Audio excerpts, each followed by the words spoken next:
Hi everyone, Kate here for my December wrap up. So I am happy to report back that the month of December treated me very kindly with reading, and Cloak and Dagger Christmas was just what the doctor ordered. I'm really happy to say I'm out of my mystery reading slump. I think as long as I pick the right kinds of mysteries that I'm in the mood for, I think we are good to go. And I missed it so much. I love what page turners they are.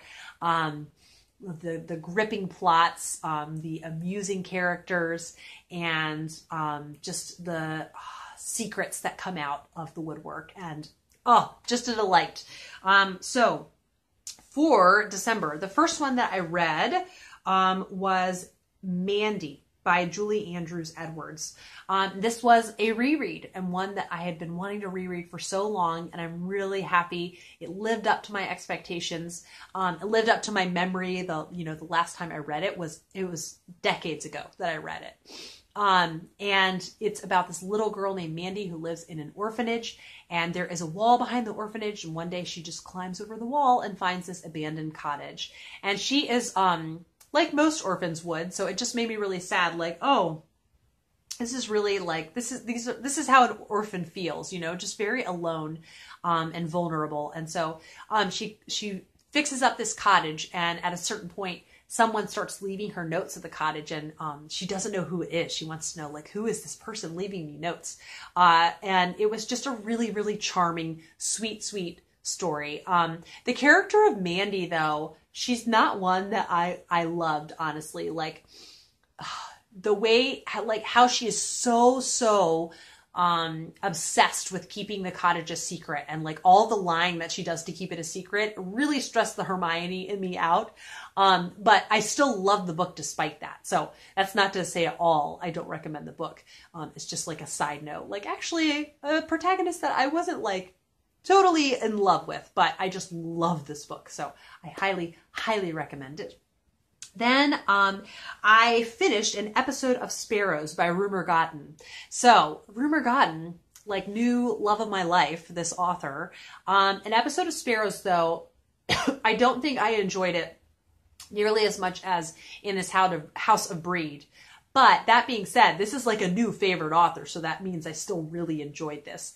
And it's about these two children who live in the city. One of them is her mom is traveling off somewhere. They don't know where, so she's just been left with these two people who are running a restaurant. Hopefully they'll, take her in. And so she's staying with them, and she just gets it in her head. She wants to have this. Her name is Lovejoy, which is a great name for a little girl in a children's book. And she wants to plant her own garden. So it's her journey trying to find these different places, a garden of her own. But she lives in the city, so where are you going to find, some land of your own that you can do that? So it was definitely really good. I liked it. But at the end of In This House of Breed, I was that was an awe-inspiring novel. Whereas the end of this, I was yeah, that was a really sweet book. That kind of thing. So In This House of Breed was more memorable, I think is what I'm trying to say. Then I finally read the next Veronica Speedwell, and have already checked out book 3 in the series. And I read A Perilous Undertaking. So I will say, this is not a G-rated series. There is a lot of crass humor in this. So I'm hesitant to recommend it to just anybody. You should know that going in. I wish there wasn't that much in there, but I'm willing to forgive it that because of just how fun the plots are, and they're just so quippy. The dialogue that goes in these I love. I don't know how historically accurate this series is either, but I don't really care. I'm willing to forgive it that. Just fun, such fun page turners. So I was really excited that I read that, and I just want to keep going with this series, especially because I'm behind on so many mystery series, I'm so new to so many mystery series, but this is one I could catch up with really easily and make it feel like I'm more on top of my mystery reading. Then The Trembling Hills by Phyllis Whitney, which was the group read. I loved this. In the group discussion that we did, I think some thought it was predictable, and I was I must have been really slow in the uptake because most of what happened in this book I did not see coming. So I was just totally swept away by it. And I loved that aspect of it. I loved being just like kind of swoony while I was reading it.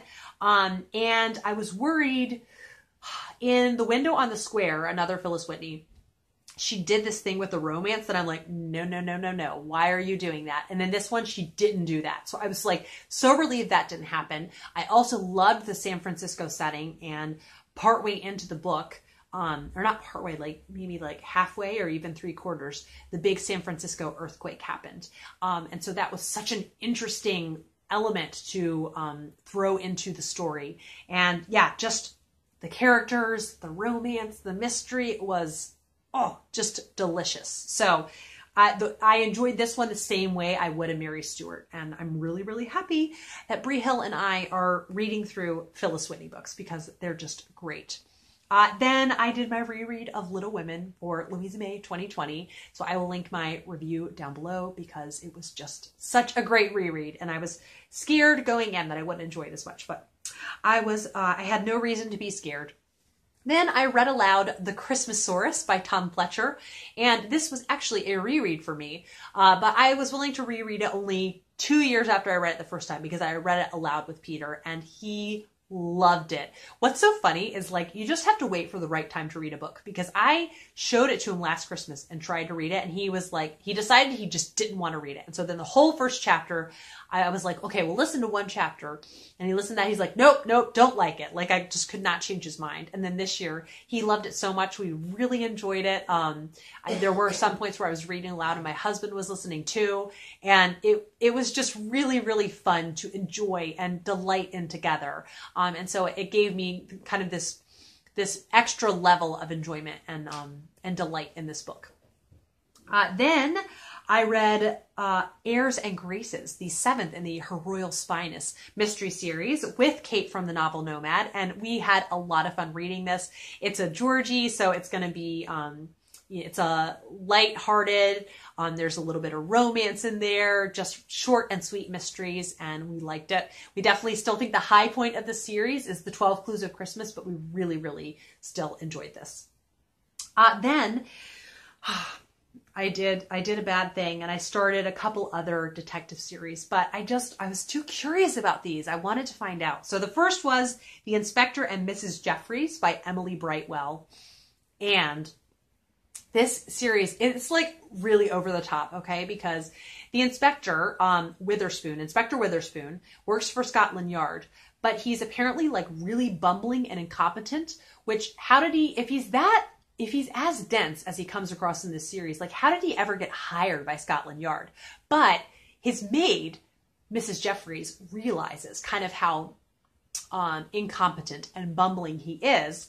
And so she gets the other servants to help her investigate and like sends them on errands to go question different people. So it was like, it's just so kind of convoluted, but I enjoyed it so much despite that. Like it was just kind of the mystery I was in the mood for, and I did it in audiobook format, and it was just really fun to listen to a cozy mystery via audiobook. And yeah, so if you want like a really fun cozy mystery series, definitely recommend this. Then I have a new favorite Wilkie Collins novel, new favorite Victorian novel, and that is The Law and the Lady. If you follow me on Instagram, you saw that I would not stop talking about this book, how much I loved it. And there's not too much I can tell you about the plot, but I will just say Valeria she's the protagonist, and she is a newlywed when the book starts out. And she very quickly realizes there's some secret from her husband's past that she doesn't know about. And she sets out to find it out. And about 30 pages into the book, she finds out the secret. She finds out what it is. But she has to find out more about it. That's like all I can say. And I could not put this book down. It was such a page turner. I was so excited that it was so good and that I had another Wilkie Collins to love. So I really recommend The Law and the Lady. It's a really good page turner and such an approachable book. Like this would be a really great, if you're new to Victorian literature, type book to read. I really recommend it. Okay, then I have started a reread of the Harry Potter series, and I don't know what else to say. I had forgotten how fun they are. I'm doing it via audiobook because I love the Jim Dale narration. I love them so much. I definitely enjoyed the second book even more. I think the Chamber of Secrets, like I love the mystery element of it. And I love the unfolding of the mystery. And I mean, all of them have a mystery in them, but I just find that one especially like just a really clever plot. I'm really, really looking forward to carrying on. It was such a comforting listen, comforting audiobook to have on. And yeah, can't wait to get to the third one. So I'm waiting for it. I'm on hold for it. The other mystery series that I started was the Commissario Brunetti series by Donna Leone. I have been told for so long to try the series. And the first one is Death at La Fenice, where the conductor at the Venice Opera House is found poisoned in his dressing room. And what is so, this is just like exactly the kind of mystery I like, where you have an intriguing crime, you have some beautiful writing, getting into the psyche of the characters or describing the settings or the food. There's so much like pasta and bread that you hear about, or coffee. There's a lot of coffee. And then you also have some intriguing dialogue, the character study, just all of it combined. It's like exactly the kind of mystery that I like. And I loved it so much. So I definitely want to pick up more in this series. The 29th one is coming out in 2020. So I definitely have some work cut out for me. And then lastly, I read Silas Marner, The Weaver of Raveloe by George Eliot. So I will have my review video linked down below. It was a read-along, the first in my A Read-Along Most Victorian, which I'm going to be hosting. I'm still trying to figure out like how often I should host them. I don't know if it's monthly or once every other month, but we shall see. Regardless, I will be hosting them regularly as I am able. Thank you for watching. I hope you enjoyed hearing about my December reads, and I am so excited for the upcoming year of reading, and I will be back for another video soon. Bye.